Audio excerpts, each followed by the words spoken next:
bata, oh. Mga estudyante kumakain dito sa ilalim ng puno. Ano ginagawa nyo dyan? Oh, bakit kayo dito kumakain? Nahihiya po kami kumain sa school po namin kasi wala po kaming ulam. Anong ulam nyo? Asin lang po.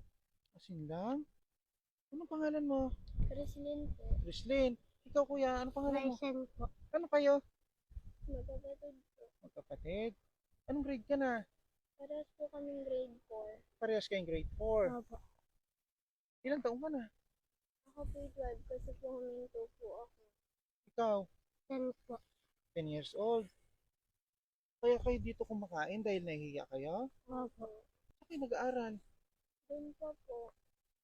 Abang naman to guys, dalawang magkapatid. Kung nahihiya silang kumain dahil wala silang ulam. Asin lang ang ulam nyo?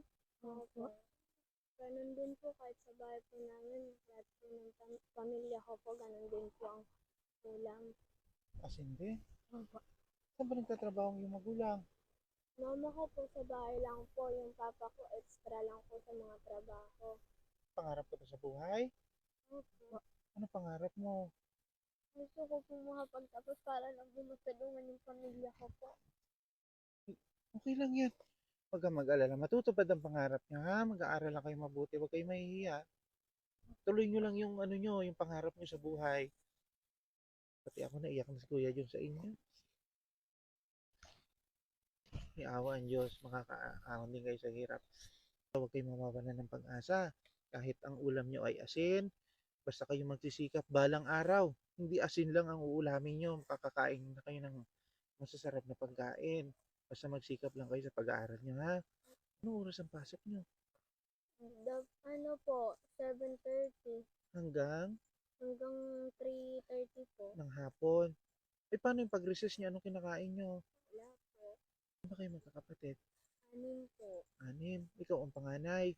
Ikaw, pangalawa. Opo. Ganito na lang. Hintayin nyo kami dito. Pupunta lang kami dyan sa bayan. Malapit lang naman. Hintayin nyo kami dito. Anong oras papasok nyo? Ano po, dapat po pag nag-1, nandun na po. Babalikan ko kayo dito. Bibilihan ko kayo ng ulam. Saglit lang. Hintayin nyo ako dito ha. Sige po. Huwag kayong aalis dito. Ano si Kuya? Oh, Kuya, akala po namin hindi na po kayo babalik eh. ay, babalik ako kasi pangako ko sa inyo, di ba? Naubos niyo ba yung pagkain nyo? Hindi po. Ayan, binalikan ko kayo. Kasi gusto ko magkaroon kayo ng ulaman lang o masarap na pagkain ngayong araw. Ha? Binilihan ko kayo ng ano ta? Anong tawag dito? Jollibee po. Nakakain ka ng ganito? Hindi pa? Hindi po. O ganun. Tama. Binilihan kayo ni Kuya Jun ng Jollibee. Gusto ko para maging masarap yung pagkain nyo. O, tingnan mo. Tingnan mo. Buksan mo. Oh. Okay. Ah? Ay, bakit ka umiyak? Ha? Ngayon na kayo nakakain ito? Halika na. Kain na tayo. Ayun guys, talagang naiiyak tong dalawang magkapatid na to. Talagang hindi pa sa edad nila na to, hindi pa sila nakakain ng Jollibee.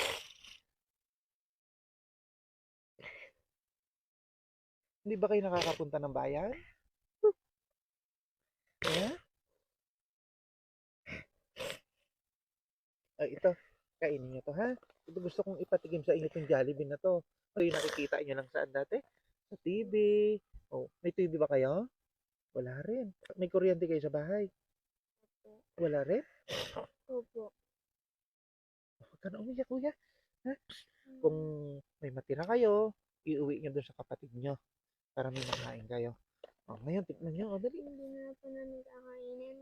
Doon na lang po sa bahay para sabay-sabay po kami magkakapatid at magulang ko po. Napakabait naman itong bata na to.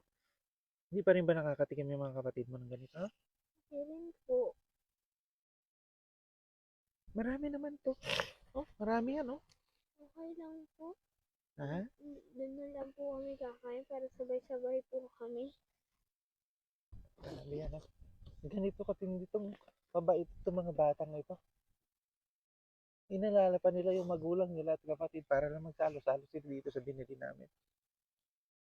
Ano ba lagi ang ulam nyo? Ganyan po, yung mga asin, tubig asin lang po. Pumapasok kayo, yun lang yung ano nyo? Opo. Yung Po. kakainin nyo? Opo. Pera, may baon ba kayong pera? Wala rin. Wala po. Makikita nyo, ito yung binili natin sa kanyang manok. Ito, chicken. So, para makakain sila. Hindi natin yung kanilang kinain. So, ito guys, yung ulam nila, ang asin.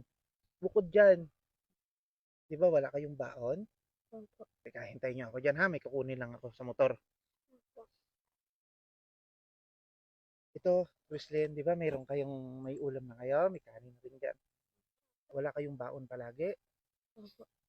Ito, may regalo pa si Kuya Jun sa inyo. Ha? Opo. Gusto ko buksan mo. Ayan. Mat po.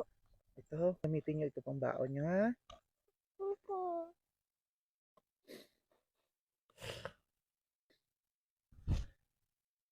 Nagdadamayan sila talaga magkapatid guys. Kung mapapansin nyo, nadamaya yung ate niya kasi umiiyak. At hawakan nyo ni Maraming salamat po sa inyo. Ngayon ka lang ba nakakuha ng ganitong pera? Opo. Ito magagamit nyo ito pang baon. Ngayon lang din po kami makakain ng mga Jollibee po. Salamat po at nadaanan niyo po kami dito ng kapatid ko po.